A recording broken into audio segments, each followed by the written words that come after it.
ఓం శ్రీ సాయినాథాయ నమః. శ్రీ సాయి సచ్చరిత్రము 19వ అధ్యాయంలో ప్రస్తావన సాఠే శ్రీమతి రాధాబాయి దేశ్ముఖ్ మన ప్రవర్తన గురించి బాబా ఉపదేశము, సద్విచారములను ప్రోత్సహించి సాక్షాత్కారములకు దారి చూపుట, ఉపదేశంలో వైవిధ్యము, నింద గురించిన బోధ, పనికి తగిన ప్రతిఫలము. గత 2 అధ్యాయములలో బ్రహ్మజ్ఞానమును అభిలషించేటువంటి ఒక ధనికుని బాబా ఏ విధముగా ఆదరించనో హేమాడ్ పంతు వర్ణించను. రాబో 2 అధ్యాయములలో హేమాడ్ పంతును బాబా ఏ విధముగా ఆమోదించి ఆశీర్వదించనో, బాబా ఎట్లు తమ భక్తులలో మంచి ఆలోచనలను ప్రేరేపించి మోక్షమునకు మార్గం చూపుచుండెనో, ఆత్మోన్నతి గురించి, పరనింద గురించి, ఇతరుల కష్టమునకు ఇవ్వవలసిన ప్రతిఫలమును గూర్చి బాబా వారి ప్రబోధములు ఏ విధములో వర్ణించదము. ప్రస్తావన సద్గురువు మొట్టమొదట తన శిష్యుల యోగ్యతను కనిపెట్టి వారి మనస్సు కలత చెందకుండా తగిన బోధను చేసి తుదకు వారి లక్ష్యమైన ఆత్మ సాక్షాత్కారమునకు దారి చూపునను విషయము అందరికీ తెలిసినదే. ఈ విషయములో సద్గురువు బోధించిన దానిని ఇతరులకు వెల్లడి చేయరాదని కొందరు అనెదరు. అట్లు గురువు బోధించిన దానిని వెల్లడి చేసినచో ఆ బోధలు నిష్ప్రయోజనములగునని వారి ఆలోచన. ఇది సరి అయినది కాదు. సద్గురువు వర్షాకాలపు మేఘము వంటి వారు. వారు తమ అమృత తుల్యములైన బోధలను పుష్కలంగా విశాల ప్రదేశములందు కురిపించెదరు. వానిని మనము అనుభవించి హృదయమునకు తృప్తికరముగా జీర్ణించుకొని పిమ్మట నిస్సంకోచముగా ఇతరుల మేలు కొరకు వెల్లడి చేయవలెను. ఇది వారు మన జాగ్రత్తావస్థలోనే కాక స్వప్నావస్థలో కూడా తెలియజేయ విషయములకు వర్తించును. తన స్వప్నమందు గడిన రామ రక్షాస్తోత్రమును బుధ కౌశిక ఋషి ప్రచురించిన ఉదాహరణను ఇచట స్మరించవలెను. ప్రేమగల తల్లి గుణమిచ్చు చేదైన ఔషధములను బిడ్డ మేలు కొరకే బలవంతముగా గొంతులోనికి త్రోయినట్లు ఆధ్యాత్మిక విషయములను బాబా తన భక్తులకు బోధించువారు. వారి మార్గము రహస్యమైనది కాదు, అది బహిరంగమైనది. వారి బోధనను అనుసరించిన భక్తుల ధ్యేయము నెరవేరేది. సాయిబాబా వంటి సద్గురువులు మన జ్ఞాన నేత్రములను తెరిపించి ఆత్మ యొక్క దైవీ సౌందర్యములను చూపి మన కోరికలను నెరవేర్చెదరు. ఇది జరిగిన పిమ్మట మన ఇంద్రియ విషయ వాంఛలు నిష్క్రమించి వివేక వైరాగ్యములను జంట ఫలములు చేతికి వచ్చును. నిద్రలో కూడా ఆత్మజ్ఞానము మొలకెత్తును. సద్గురువుల సహవాసము చేసి వారిని సేవించి వారి ప్రేమను పొందినచో ఇదంతయు మనకు లభించును. భక్తుల కోరికలు నెరవేర్చు భగవంతుడు మనకు తోడ్పడి మన కష్టములను, బాధలను తొలగించి మనలను సంతోషపెట్టును. ఈ అభివృద్ధి పూర్తిగా సద్గురుని సహాయము వలననే జరుగును. సద్గురువును భగవంతుని వలె కొలువవలెను. కాబట్టి మనము సద్గురువును వెదకవలెను, వారి కథలను వినవలెను, వారి పాదములకు సాష్టాంగ నమస్కారం చేసి వారి సేవ చేయవలెను. ఇక ఈ అధ్యాయంలోని ముఖ్య కథను ప్రారంభించదము. సాఠే అన్నతడు ఒకప్పుడు మిక్కిలి పలుకుబడి కలిగి ఉండెను. కాలాంతరమున వ్యాపారములు చాలా నష్టము పొందెను. అంతేగాక మరికొన్ని సమస్యలు అతనిని చికాకుపరచెను. అందుచే అతడు విచారగ్రస్తుడెను, విరక్తి చెందెను. మనస్సు చెడి చంచలమగుటచే ఇల్లు విడిచి చాలా దూరము పోవాలని అనుకునేను. మానవుడు సాధారణంగా భగవంతుని గురించి చింతించడు. కానీ కష్టములు, నష్టములు, దుఃఖములు చుట్టుకొనినప్పుడు భగవంతుని ధ్యానము చేసి విముక్తి పొందుట కొరకు ప్రార్థించును. వాని పాపకర్మలు ముగియు వేళకు భగవంతుడు వానికొక యోగేశ్వరుడితో కలిసికొంటా సంభవింపజేయును. వారు తగిన సలహానిచ్చి వాని క్షేమమును చూసెదరు. సాఠే గారికి కూడా అట్టి అనుభవము కలిగెను. అతని స్నేహితులు షిరిడీకి వెళ్ళమని సలహా ఇచ్చి అచ్చట సాయిబాబాను దర్శించి అనేక మంది శాంతి పొందుచుండిరి. వారి కోరికలు కూడా నెరవేర్చుండెను. సాఠే గారికి ఇది నచ్చదు. వెంటనే 1917వ సంవత్సరములో షిరిడీకి వచ్చారు. అచట శాశ్వత బ్రహ్మవలే స్వయం ప్రకాశుడై నిర్మలుడు శుద్ధ స్వరూపుడును అయినటువంటి సాయిబాబాను చూసిన వెంటనే అతనికి మనశ్చాంచల్యము తగ్గిపోయి శాంతి కలిగెను. వారి పూర్వజన్మ పుణ్యము వలన బాబా యొక్క పవిత్రమైన పాదసేవ లభించెను. అతడు గొప్ప మనోబలము కలవాడుచే వెంటనే గురుచరిత్ర పారాయణము మొదలుపెట్టెను. 7 రోజులలో చరిత్ర చదువుట పూర్తి కాగానే బాబా ఆనాడు రాత్రి అతనికి ఒక దృష్టాంతమును చూపెను. అది ఇలా ఉండెను. బాబా గురుచరిత్రను చేతిలో పట్టుకొని దానిలోని విషయములను ఎదుట కూర్చున్న సాఠేకు బోధించుచున్నట్లు అతడు దానిని శ్రద్ధగా వినుచున్నట్లు చూపెను. సాఠే నిద్ర నుంచి లేచిన వెంటనే కలను జ్ఞాపకముంచుకొనెను. మిక్కిలి సంతోషించను. అజ్ఞానమనే నిద్రలో గుర్రు పెట్టి నిద్రపోవుచున్న తన వంటి వారిని లేపి గురు చరితామృతమును రుచి చూపుట బాబా యొక్క దయార్ద్ర హృదయమే కదా అనుకునేను. ఆ మరుసటి దినం ఆ దృశ్యమును కాకాసాహెబ్ దీక్షిత్కు తెలియజేసి దాని భావమేమై ఉండునో సాయిబాబాను అడిగి తెలుసుకోమనెను. 1 సప్తాహము చాలును లేక ఇంకొక సప్తాహము పారాయణము చేయవలను కనుగొనమనెను. కాకాసాహెబ్ సమయము చూసి బాబాను ఇట్లడిగెను. ఓ దేవా, ఈ దృశ్యము వలన సాఠేకు ఏమని చెప్ప నిశ్చయించితివి? అతడు ఊరుకొనవలెనా లేక ఇంకొక సప్తాహము పారాయణము చేయవలెనా? అతడు అమాయక భక్తుడు. అతని కోరిక నెరవేరవలెను. అతనికి దృష్టాంతరార్థమును బోధించవలెను. వారిని ఆశీర్వదింపుడనగా బాబా ఇలా అనుచుండెను. అతడు గురుచరిత్రము ఇంకొక సప్తాహము పారాయణ చేయవలెను. ఆ గ్రంథమునే జాగ్రత్తగా పఠించినచో అతడు పావనుడగును, మేలు పొందగలడు. భగవంతుడు ప్రీతి చెంది వారిని ప్రపంచ బంధముల నుండి తప్పించును అనెను. ఆ సమయమున హేమాడ్ పంతు అచట నుండి బాబా కాళ్ళనొత్తుచుండెను. బాబా పలుకులు విని అతడు తన మనస్సులో ఇట్లనుకొనెను. సాటే 1 వారమే పారాయణ చేసి ఫలితమును పొందినా నేను 40 సంవత్సరముల నుంచి పారాయణ చేయుచున్నాను. నాకు ఫలితము లేదు కదా. అతడిక్కడ 7 దినములు మాత్రమే నివసించెను. నేను 7 సంవత్సరముల నుంచి ఉన్నాను. నా ప్రయత్నములు నిష్ఫలమాయేవి. చాతక పక్షి మేఘము నుంచి పడు నీటి బిందువుకై కనిపెట్టుకొని ఉన్నట్లు నేను కూడా బాబా తమ దయామృతమును నాపై వర్షించెదరని, వారి బోధనల చేయనను ఆశీర్వదించెదరని కనిపెట్టుకొని ఉన్నాను. ఈ ఆలోచన వారి మనస్సులో మెదలిన వెంటనే బాబా దానిని గ్రహించెను. భక్తుల మనస్సులలో ఉండేది ఆలోచనలన్నీ బాబా గ్రహించేవారు. అంతేకాక చెడ్డ ఆలోచనలను అణచుచు మంచి ఆలోచనలను ప్రోత్సహించువారు. హేమాడ్ పంతు మనస్సును కనిపెట్టి బాబా వాణిని వెంటనే లేపి శ్యామా వద్దకు పోయి 15 రూపాయల దక్షిణ తీసుకొని అతనితో కొంతసేపు మాట్లాడిన పిమ్మట రమ్మనెను. బాబా మనస్సున కారుణ్యోదమయ్యెను. కావున వారు ఆ విధముగా ఆజ్ఞాపించిరి. బాబా ఆజ్ఞను జవదాటగల వారెవరూ హేమాడ్ పంతు వెంటనే మసీదు విడిచి శ్యామా గృహానికి పోయెను. అప్పుడే అతడు స్నానం చేసి ధోవతి కట్టుకొనిచుండెను. అతడు బయటకు వచ్చి హేమాడ్ పంతుని అడిగెను. మధ్యాహ్నహారత సమయమందు మీరిక్కడ ఎలా ఉన్నారు? మీరు మసీదు నుంచి వచ్చుచున్నట్లున్నదే. మీరెందుకు చికాకుతో చంచలముగా ఉన్నారు? మీరొంటరిగా వచ్చినారెందుకు? కొంతసేపు కూర్చొని విశ్రాంతి తీసుకోండి. నా పూజను ముగించి వచ్చేదను.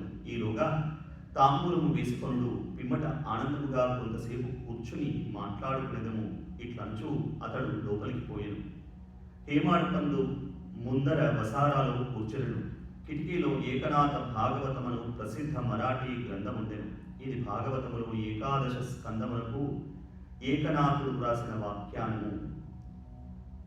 సాయిబాబా సిఫారసు చేయుట చేత బాపు సాహెబ్ దీక్షితు శ్రీకృష్ణునకు అర్జునునకు జరిగిన సంభాషణ రూపమైన భగవద్గీత దాని మరాఠీ వ్యాఖ్యానమైన భావార్థ దీపిక జ్ఞానేశ్వరి శ్రీకృష్ణునకు అతని సేవకుడకు ఉద్ధవునకు జరిగిన సంభాషణ రూపమైన ఏకనాథ భాగవతము మరియు భావార్థ రామాయణమును నిత్యము షిరిడీలో చదువుచుండేవాడు. భక్తులు వచ్చి బాబాను ఏదైనా ప్రశ్నలు వేసినప్పుడు బాబా కొంతవరకు జవాబిచ్చి అటుపైన వారిని ఆ గ్రంథముల పారాయణమును వినుమని పంపుచుండెను. ఈ గ్రంథములే భాగవత ధర్మములోని ముఖ్య గ్రంథములు. భక్తులు బాబా ఆజ్ఞానుసారము ఆ సత్సంగములకు పోయి ఆ గ్రంథములు వినున్నప్పుడు వారి ప్రశ్నలకు సంతృప్తికరమైన సమాధానములు లభించుచుండెను. హేమాడ్ పంతు కూడా ఏకనాథ భాగవతమును పారాయణము చేయువాడు. హేమాడ్ పంతు ఆ దినము తాను నిత్యము చదువు గ్రంథ భాగము పూర్తి చేయకయే కొందరు భక్తులతో కలిసి మసీదుకు పోయెను. శ్యామ ఇంటి కిటికీలో ఉన్న ఏకనాథ భాగవతము తీయగా తాను ఆనాడు పూర్తి చేయని భాగము వద్దనే పుస్తకము తెరుచుకొనెను. తన నిత్య పారాయణమును పూర్తి చేయుటకే కాబోలు బాబా తనను అచటకు పంపినని హేమాడ్ పంతు అనుకొనెను. వెంటనే తన నిత్య పారాయణను పూర్తి చేసెను. పిమ్మట శ్యామ తన పూజను ముగించి బయటకు వచ్చెను. వారిరువురికి ఈ దిగువ సంభాషణ జరుగుచుండెను. హేమాడ్ పంతు ఇలా అడుగుచుండెను, నేను బాబా వద్ద నుండి ఒక కబురు తీసుకొని వచ్చినాను. బాబా నీ వద్ద నుండి 17 రూపాయలు దక్షిణ తీసుకొని రమ్మని నన్ను ఆజ్ఞాపించి ఉన్నారు. అంతేకాదు కొంతసేపు నీతో కూర్చొని మాట్లాడిన పిమ్మట మసీదుకు రమ్మని చెప్పిరి. దానికి సమాధానముగా శ్యామ ఇలా అనుచుండెను ఆశ్చర్యముతో, నా వద్ద డబ్బు లేదు. నా 15 సాష్టాంగ నమస్కారములు పైకములకు బదులుగా బాబాకు సమర్పింపుము. మరలా హేమాడ్ పంతు ఇలా అడుగుచుండెను, సరే నీ నమస్కారములు ఆమోదింపబడెను. మనము కూర్చొని కొంతసేపు మాట్లాడుకునేదము. మన పాపములను నశింపచేయనటువంటి సాయి లీలలను కథలను చెప్పుము. శ్యామ, అయితే కొంతసేపు కూర్చొనము. ఈ దేవుని బాబా లీలను మిక్కిలి ఆశ్చర్యకరమైనవి. నీకు ఇదివరకే తెలియను. నేను పల్లెటూరి వాడను. నీవు చదువుకున్న పట్టణవాసివి. నీవు ఇక్కడకు వచ్చిన తర్వాత కొన్ని సాయి లీలలను చూసే ఇదువు. వానిని నీ ముందు నేను ఎలా వర్ణించగలను? సరే, ఈ తమలపాకులు వక్కా సున్నము తీసుకొని తాంబూలము వేసుకొనుము. నేను లోపలకు పోయి దుస్తులు ధరించి వచ్చేదను.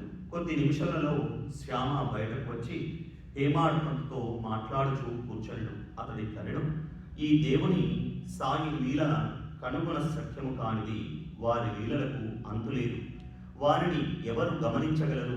వారి లీలలతో వినోదించినట్లు అగుపడినను వారు వారిని అంటినట్లు కనిపించరు. మా వంటి జానపదులకు ఏమి తెలియను? బాబాయే ఈ కథలను ఎందుకు చెప్పరాదు? నీ వంటి పండితులను నా వంటి పామరుడి వద్దకు ఎందుకు పంపుచున్నారు? వారి మార్గములు ఊహింపరానివి. అవి మానవుల చేష్టలు కావని చెప్పగలను. ఈ ఉపోద్ఘాతముతో శ్యామ ఇట్లనెను, నాకొక కథ జ్ఞాపకం వచ్చుచున్నది. అది నీకు చెప్పెదను. నాకది స్వయంగా తెలియను. భక్తుడెంత మనోనిశ్చయముతో పట్టుదలతో ఉండునో బాబా అంత త్వరగా వానికి సహాయపడును. ఒక్కొక్కప్పుడు బాబా భక్తులను కఠిన పరీక్ష చేసిన పిమ్మట వారికి ఉపదేశమునిచ్చును. ఇచట ఉపదేశమనగా నిర్దేశము. ఉపదేశమను మాట విన్న తోడనే హేమాడ్ పంతు మనస్సులో ఒక స్మృతి తలుక్కుమనెను. వెంటనే సాఠే గారి గురుచరిత్ర పారాయణము జ్ఞాపకం వచ్చెను. తన మనస్సులకు శాంతి కలిగించు నిమిత్తము బాబా తనను అచటకు పంపి ఉండెననుకొనెను. అయినప్పటికీ ఈ భావం అణుచుకొని శ్యామ చెప్పు కథలను వినుటకు సిద్ధపడెను. ఆ కథలన్నీ బాబాకు తన భక్తుల యందు ఎటువంటి దయా దాక్షిణ్యములు కలవో తెలుపును. వారిని వినగా హేమాడ్ పంతు ఒక విధమైన సంతోషముకు కలిగెను. శ్యామ ఈ దివ్య కథను చెప్పదొడంగెను. రాధాబాయి దేశ్ముఖ్ అను ఒక ముసల్మయుండెను. ఆమె ఖాషాబాద్ దేశ్ముఖ్ గారి తల్లి. బాబా ప్రఖ్యాతి విని ఆమె సంగమనేరు గ్రామ ప్రజలతో కలిసి షిరిడీకి వచ్చెను. బాబాను దర్శించి మిక్కిలి తృప్తి చెందెను. ఆమె బాబాను గాఢముగా ప్రేమించెను. బాబాను తన గురువుగా చేసుకొని ఏదైనా ఉపదేశము పొందవలెనని మనోనిశ్చయము చేసుకొనెను. ఆమెకి ఇంకేమియో తెలియకుండెను. బాబా ఆమె సంకల్పమును ఆమోదించక తనకు మంత్రోపదేశం చేయనిచో ఉపవాసముండి చచ్చేదనని మనోనిశ్చయము చేసుకొనెను. ఆమె తన బొసలోనే ఉండి భోజనము నీరు మానివేసెను. అలా 3 రోజులు గడిచెను. ఆమె పట్టుదలకు నేను అనగా శ్యామ భయపడి ఆమె పక్షముతో బాబాతో ఇట్లాంటిది, దేవా మీరేమి ప్రారంభించినారు? మీరు అనేక మందిని ఇచ్చటకు ఈడ్చెదరు. ఆ ముదుసరిని నీ వెలిగియే ఎందుకు? ఆమె మిక్కిలి పట్టుదల కలది. ఆమె నీపైన ఆధారపడి ఉన్నది. ఆమె చచ్చు వరకు ఉపవసింప నిశ్చయించుకున్నది. నీవు ఆమెను అనుగ్రహించి ఉపదేశమిచ్చునంత వరకు ఆమె తన నిరాహార దీక్షను మానదు. ఆమెకేమైనా హాని జరిగినచో ప్రజలు నిన్నే నిందించెదరు. నీవు తగిన ఆదేశం ఇవ్వకపోవుట చేత ఆమె చచ్చినదని లోకులనెదరు. కాబట్టి ఆమెను కరుణించుము, ఆశీర్వదించుము, ఆమెకు తగిన దారి చూపుము. ఆమె మనోనిశ్చయము చూసి బాబా ఆమెను పిలిపించి ఈ క్రింది విధముగా బోధించెను. ఓ తల్లి, అనవసరమైన యాతనకు ఎలా పాల్పడి చావును కోరుచున్నావు? నీవు నిజంగా నా తల్లివి, నేను నీ బిడ్డను. నా యందు కనికరించి నేను చెప్పునది పూర్తిగా వినుము. నీకు నా వృత్తాంతమును చెప్పెదను. నీవు దానిని బాగా వినినచో నీకది మేలు చేయును. నాకొక గురువుండెను. వారు గొప్ప యోగీశ్వరులు, మిక్కిలి దయార్ద్ర హృదయులు. వారికి చాలా కాలము సేవ చేసి తిని, కానీ నా చెవిలో వారు ఏ మంత్రము ఊదలేదు. నాకు వారిని వదిలిపోవ తలంపే లేకుండెను. నేను వారితోనే ఉండుటకు, వారి సేవ చేయుటకు, వారి వద్ద కొన్ని ఉపదేశములను గ్రహించుట కొరకు నిశ్చయించుకొంటిని. కాని వారి మార్గము వారిది. వారు నా తల పొరిగించిరి. నా నుండి 2 పైసలు దక్షిణ అడిగిరి. నేను దానిని వెంటనే వారికి సమర్పించి తిని, మీ గురువుగారు పూర్ణ కాములైనచో వారు మిమ్మలను దక్షిణ అడుగనేలా? వారు నిష్కాములని ఎట్లనిపించుకొందురు అని నీవు అడగవచ్చును. దానికి సమాధానం సూటిగా చెప్పగలను. వారు డబ్బును లక్ష్య పెట్టేవారు కారు. ధనముతో వారు చేయనదేమున్నది? వారు కోరిన 2 కాసులలో ఒకటి నిష్ఠ, రెండవది సంతోష స్థైర్యములతో కూడిన ఓపిక. నేను ఈ రెంటిని వారికి అర్పించి తిని వారు ప్రసన్నులైరి. నా గురువును ఆ విధముగా 12 సంవత్సరముల పాటు సేవించి తిని వారే నన్ను కంచి పోషించిరి. భోజనములకు కానీ వస్త్రములకు కానీ నాకు లోటు లేకుండెను. వారు పరిపూర్ణులు. వారు ప్రేమావతారమని చెప్పవచ్చును. ఆ ప్రేమను నేను ఏ విధముగా వర్ణించగలను? వారు నన్ను మిక్కిలి ప్రేమించేవారు. ఆ విధమైన గురువే ఉండరు. నిరంతర ధ్యానములో ఉన్న వారిని తదేకముగా చూచుచుండేవాడను. మేమిద్దరము ఆనందములో మునిగేవారం. రాత్రి బవళ్ళు నిద్రాహారములు లేక నేను వారి వైపు దృష్టి నిగిడ్చి తిని వారిని చూడనిచో నాకు శాంతి లేకుండెను. వారి ధ్యానము, వారి సేవ తప్ప నాకింకొకటి తెలియకుండెను. వారే నా ఆశ్రయము. నా మనస్సు ఎల్లప్పుడూ వారి అందే నాటుకొని ఉండేది. ఇదియే వారడిగిన దక్షిణలో 1 పైసా.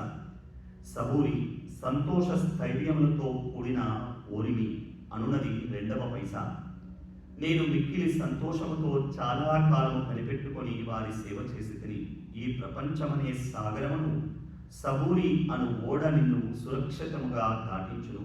సబూరి అనునది అత్యంత ఉత్తమ లక్షణము. అది పాపములనన్నింటినీ తొలగించును, కష్టములను పారద్రోలును, అనేక విధముల అవాంతరములను తొలగించి భయమును పారద్రోలును, తుదకు జయమును కలుగచేయును.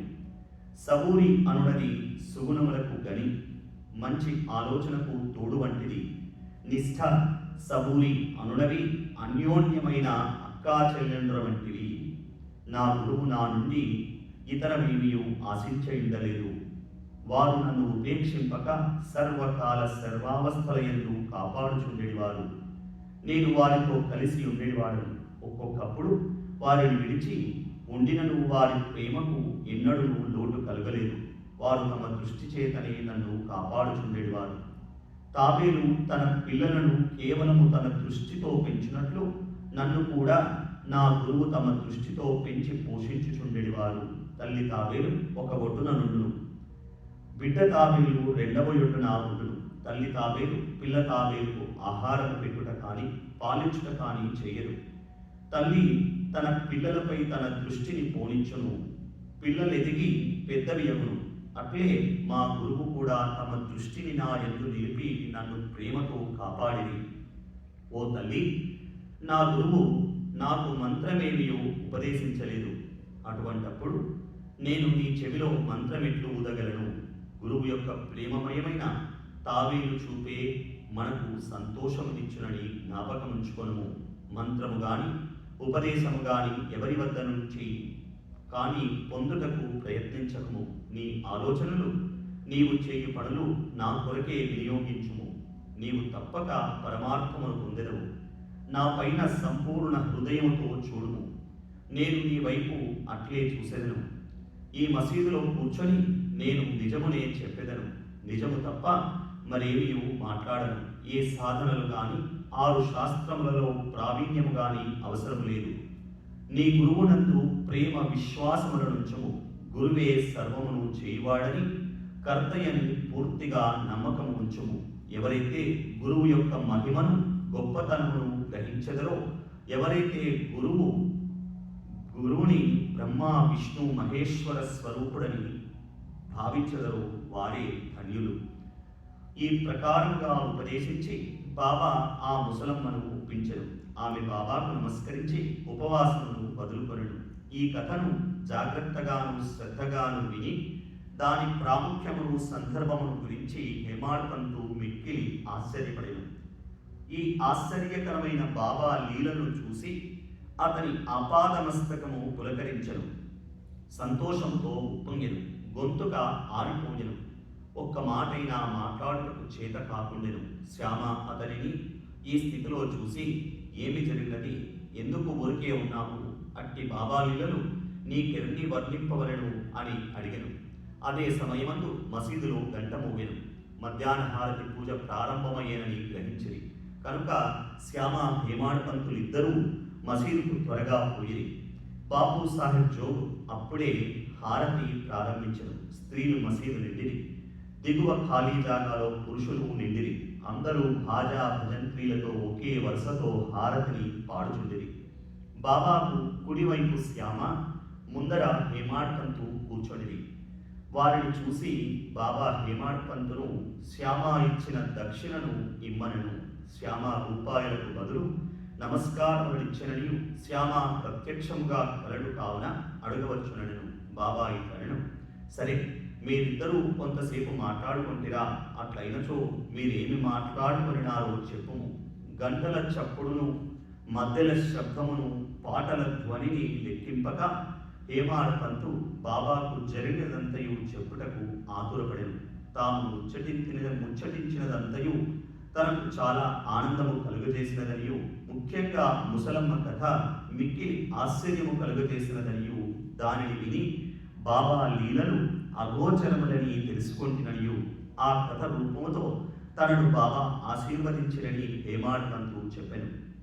అప్పుడు బాబా ఇలా అనుచుండెను, కథ చాలా అద్భుతమైనది. నీ వెటుల ఆనందించితివి. నాకు ఆ విషయమై వివరములన్నీ చెప్పుము అనగా, అప్పుడు హేమాడ్ పంతు తనింతకు ముందు విన్న కథను పూర్తిగా బాబాకు వినిపించి, అది తన మనమునందు శాశ్వత ప్రభావమును కలిగించినదని చెప్పెను. ఇది విని బాబా మిక్కిలి సంతోషించెను. ఆ కథ నీకు నచ్చినదా?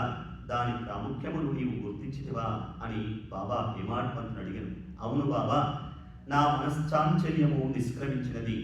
నాకు నిజమైన శాంతి విశ్రాంతి కలిగినది. సత్య మార్గమును కనుగొనగలిగితిని అని హేమాడ్ పంతు బదులిచ్చెను. బాబా ఇలా చెప్పుచుండెను, నా పద్ధతి మిక్కిలి విశిష్టమైనది. ఈ ఒక్క కథను జ్ఞప్తి అందించుకొనుము, అది మిక్కిలి ఉపయోగించును. ఆత్మ సాక్షాత్కారములకు ధ్యానం అవసరం. దానిని అలవరుచుకున్నచో వృత్తులన్నీ శాంతించును.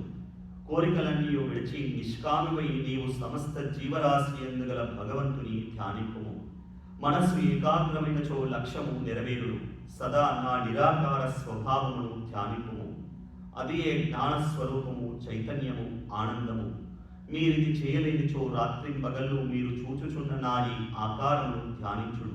అట్లు కొన్నాళ్ళు చేయగా మీ వృత్తులు కేంద్రీకృతమగును. ధ్యాత, ధ్యానము, ధ్యేయము అను మూడింటికి కల భేదము పోయి ధ్యానించువాడు చైతన్యముతో ఐక్యమై బ్రహ్మముతో అభిన్నమగును. తల్లి తాబేలు నదికి ఒక ఒడ్డున ఇల్లును, దాని పిల్లలు ఇంకొక ఒడ్డున ఇల్లును. తల్లి వానికి పాలించుట కానీ పొదుపు కొనుట కానీ చేయదు.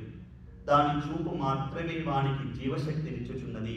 చిన్న తాబేలు ఏమీ చేయక తల్లిని జ్ఞాపకముంచుకొనును. తల్లి తాబేలు చూపు చిన్నవానికి అమృత ధారవలే పనిచేయును. అదియే వాని బ్రతుకునకు సంతోషమునకు ఆధారము. గురువునకు శిష్యునకు గల సంబంధము ఇట్టిదే. బాబా ఈ మాటలు పూర్తి చేసేసరికి హారతి పూర్తి అయ్యను. అందరూ శ్రీ సచ్చిదానంద సద్గురు సాయినాథ్ మహారాజ్ కి జై అని జయ జయ ధ్వానములు చేసిరి. ఓ ప్రియ పాఠకులారా, ఈ సమయమందు మనము కూడా మసీదులోని జన సమూహముతో కలిసి ఉన్నట్లు భావించి మనము కూడా ఆ జయ జయ ధ్వానములలో పాల్గొనెదము. సద్గురు సాయినాథ్ మహారాజ్ కి జై. హారతి పూర్తి కాగానే ప్రసాదము పంచిపెట్టింది. బాబాకు నమస్కరించి బాపు సాహెబ్ జోగు బాబా చేతిలో కలకండ ముక్కను పెట్టెను. బాబా దానినంతను హేమాడు పంత్ చేతిలో పెట్టి వినెను. ఈ కథను నీవు మనస్సులకు పట్టించుకొని జ్ఞప్తియందుంచుకొనినచో నీ స్థితి కలకండవలి తీయగా ఉండును. నీ కోరికలన్నీ నెరవేరును. నీవు సుఖముగా ఉండును. హేమాడు పంతు బాబాకు సాష్టాంగ నమస్కారం చేసి ఇట్లు ఎల్లప్పుడూ నన్ను అనుగ్రహించుము, ఆశీర్వదించుము, కాపాడుము అని ప్రార్థించెను. అందుకు బాబా ఇట్లు జవాబిచ్చెను, ఈ కథను వినుము, దీనిని మననము చేయుము, ఇది ధ్యాసనము చేయును. అట్లైనచో నీవు భగవంతుని ఎల్లప్పుడూ జ్ఞప్తి అందించుకొని ధ్యానించెదవు. భగవంతుడు నీ ముందుట ప్రత్యక్షమగును. ఓ ప్రియమైన చదువులారా, అప్పుడు హేమాడ్పంతుకు కలకండ ప్రసాదము దొరికెను. ఇప్పుడు మనకు ఈ కథ అనే కలకండ ప్రసాదము పొందెదము.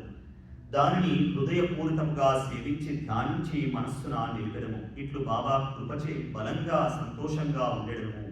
తథాస్తు.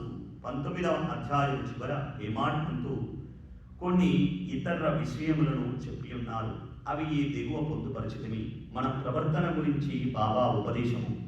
ఈ దిగువ చెప్పిన బాబా పలుకులు సాధారణమైనవి అయినప్పటికీ అమూల్యములు. వానిని మనస్సునందుంచుకొని అట్లే చేసినచో అవి మనకు మేలు చేయును. ఏదైనా సంబంధం ఉండనిదే ఒకరు ఇంకొకరి వద్దకు పోరు. ఎవరు గాని ఎట్టి జంతువు గాని నీ వద్దకు వచ్చినచో నిర్దాక్షిణ్యముగా వానిని తరిమివేయము. వానిని సాదరముగా చూడుము. దాహం కలవారికి నీరిచ్చినచో, ఆకలితో ఉన్నవారికి అన్నము పెట్టినచో, బట్టలు లేని వారికి బట్టలిచ్చినచో, నీ ఇంటి వసారా ఇతరులు కూర్చొనుటకు విశ్రాంతి తీసుకొనుటకు వినియోగించినచో నిశ్చయముగా భగవంతుడు మిక్కిలి ప్రీతిని చెందును. ఎవరైనా ధన సహాయం కోరి నీ వద్దకు వచ్చినచో నీకిచ్చుటకు ఇష్టము లేకుండా నీవు ఇవ్వనక్కరలేదు. కానీ వానిపై కుక్కవలే మొరగవద్దు. ఇతరులు నిన్నెంతగా నిందించినను నీవు కఠినముగా జవాబునివ్వము. అట్టి వారిని నీవెల్లప్పుడూ ఓర్చుకొనినచో నిశ్చయముగా నీకు సంతోషము కలుగును.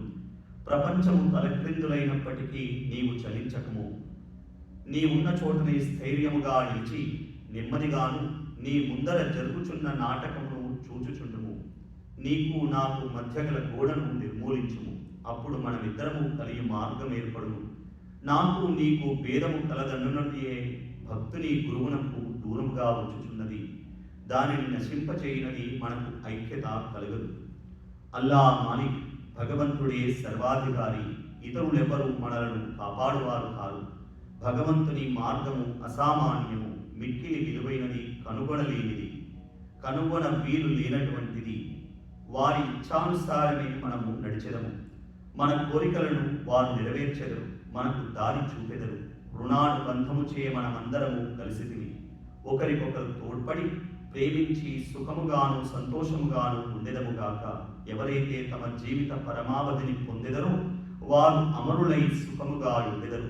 తక్కిన వారందరూ పేరునకే ఊపిరి సరపు వరకు మాత్రమే బతికెదరు. సద్విచారములను ప్రోత్సహించి సాక్షాత్కారములకు దారి చూపుట. సాయిబాబా సద్విచారములనే విధముగా ప్రోత్సహించుచుండెను తెలుసుకొనుట మిక్కిలి ఆసక్తికరముగా ఉండు. భక్తి ప్రేమలతో వారికి సర్వస్వ శరణాగతి చేసినచో వారు నీకెట్లు పదే పదే సహాయపడగలో తెలియను. పక్క నుంచి లేవగాని నీకేమైనా మంచి ఆలోచన కలిగినా దానిని తరువాత పగలంతయు వృద్ధి చేసినచో నీ మేధాశక్తి వృద్ధి పొందును, నీ మనస్సు శాంతి పొందును. ఏమాడమంతు దీని కొరకై ప్రయత్నించదలచను. ఒక బుధవారం రాత్రి పడుకునేటప్పుడు ఇట్లా అనుకునను, రేపు గురువారం శుభదినము, షిరిడి పవిత్రమైన స్థలము కావున రేపటి దినమంతయు రామనామ స్మరణతోనే కాలము గడిపెదను అని నిశ్చయించుకొని పడుకొనెను. ఆ మరుసటి దినము లేవగానే రామనామము ప్రయత్నము లేకుండా జ్ఞప్తికి వచ్చెను. అతడు మిక్కిలి సంతోషించను. కాలకృత్యములు తీర్చుకొనిన పిమ్మట బాబాను చూచుట కొరకు పువ్వులను తీసుకొని పోయెను. దీక్షిత్ వాడ విడిచి బూటీవాడ దాటుచుండగా ఒక చక్కని పాట వినబడెను. ఔరంగాబాద్ నుంచి వచ్చిన వాడొకడు మసీదులో బాబా ముందర పాడుచుండెను. అది ఏకనాథ మహారాజు రచించిన గురు కృపాంజన పాయో మేరే భాయి అనునది. గురువు కృపయను అంజనము లభించెను, దాని మూలమున తన కళ్ళు తెరవబడిననియు, దానిచే తాను శ్రీరాముని లోన బయట నిద్రావస్థలోను జాగ్రత్తావస్థలోను స్వప్నావస్థలోను అన్ని చోట్లను చూచితనని చెప్పాడు పాట. ఇది అనేక పాటలుండగా బాబా భక్తులకు ఔరంగాబాద్ నివాసి ఈ పాట నీలపాడెను. ఇది సందర్భానుసారంగా బాబా చేసిన ఏర్పాటు కాదా?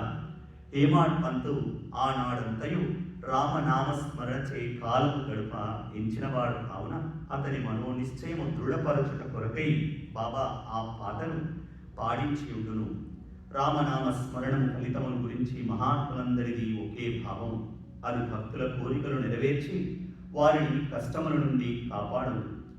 ఇక ఉపదేశంలో వైవిధ్యము నింద గురించిన బోధ. శ్రీ సాయి బోధనకు ప్రత్యేక స్థలము కానీ ప్రత్యేక సమయము కానీ అక్కరలేదు. సందర్భావసరములను బట్టి వారి ప్రబోధము నిరంతరము జరుగుచుండెను. ఒకనాడు ఒక భక్తుడు ఇంకొక భక్తుని గురించి పరోక్షమున ఇతరుల ముందు నిందించుచుండెను. ఒప్పులు విడిచి భక్త సోదరుడు చేసిన తప్పులనే ఎన్నుచుండెను. మిక్కిలి హీనమైన అతని దూషణలను విన్నవారు విసిగిపోయిరి.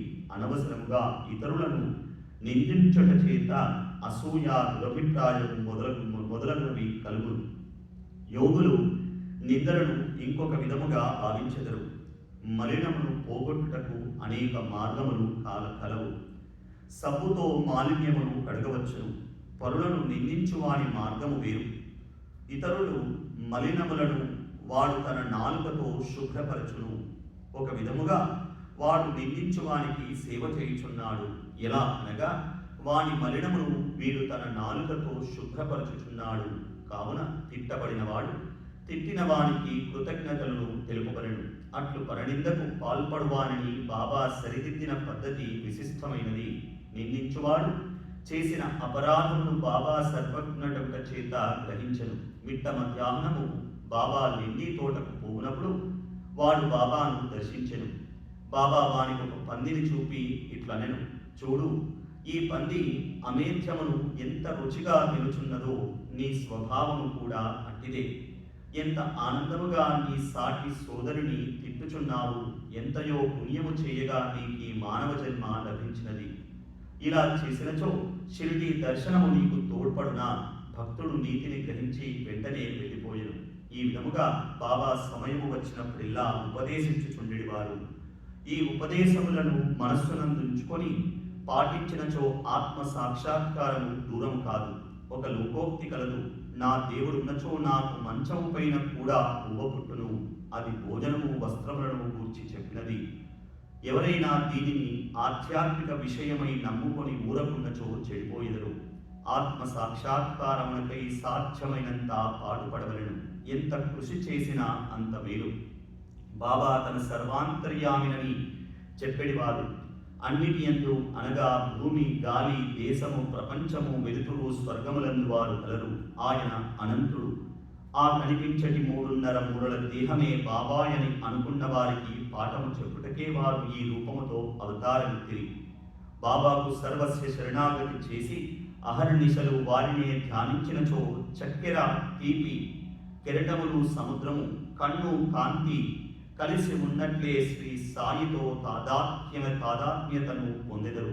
ఎవరైతే చావు పుట్టుకల నుండి తప్పించుకొనుటకు ప్రయత్నించెదరో వారు శాంతము, స్థిరమైన మనస్సుతో ధార్మిక జీవనము గడపవలెను. ఇతరుల మనస్సును బాధించుచున్నట్లు మాట్లాడరాదు.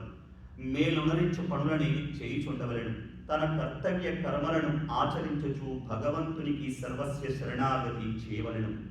వాడు దేనికి భయపడనవసరం లేదు. ఎవరైతే భగవంతుని పూర్తిగా నమ్మెదరో, వారి లీలలను విని ఇతరులకు చెప్పెదరో, ఇతర విషయములేమియో ఆలోచించరో, వారు తప్పక ఆత్మ సాక్షాత్కారమును పొందుదురు. అనేక మందికి బాబా తన నామమును జ్ఞప్తియందుంచుకొని శరణు వేడుమనెను. తానెవరు అను దానిని తెలుసుకొనబోరు వారికి శ్రవణమును మననమును చేయమని సలహాను ఇచ్చేవారు. కొందరికి భగవన్నామమును జ్ఞప్తియందించుకొనమని వారు, కొందరికి తమ లీలలను వినుట, కొందరికి తమ పాదపూజ, కొందరికి ఆధ్యాత్మ రామాయణం, జ్ఞానేశ్వరి మొదలగు గ్రంథములు చదువుట, కొందరికి తమ పాదముల వద్ద కూర్చొనమనుట, కొందరిని ఖండోబా మందిరమునకు పంపుట, కొందరికి విష్ణు సహస్రనామములు, కొందరికి చాందోగ్యోపనిషత్తు, భగవద్గీత పారాయణ చేయమని విధించుచుండెను. వారి ఉపదేశములకు పరిమితి లేదు, అడ్డు లేదు. కొందరికి స్వయంగా ఉపదేశం ఇచ్చేవారు, కొందరికి స్వప్నములో ఇచ్చేవారు.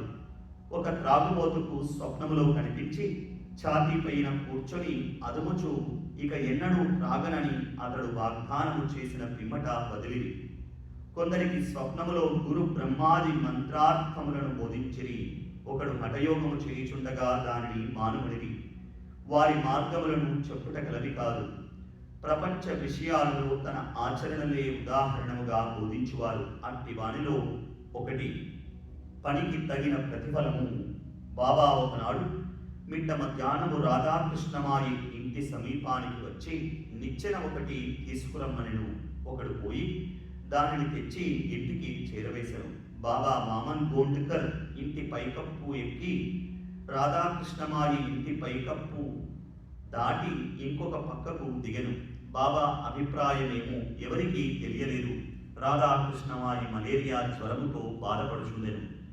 ఆమె జ్వరమును తొలగించుటకి బాబా ఈ విధముగా చేసి ఉండునని అనుకొనిరి.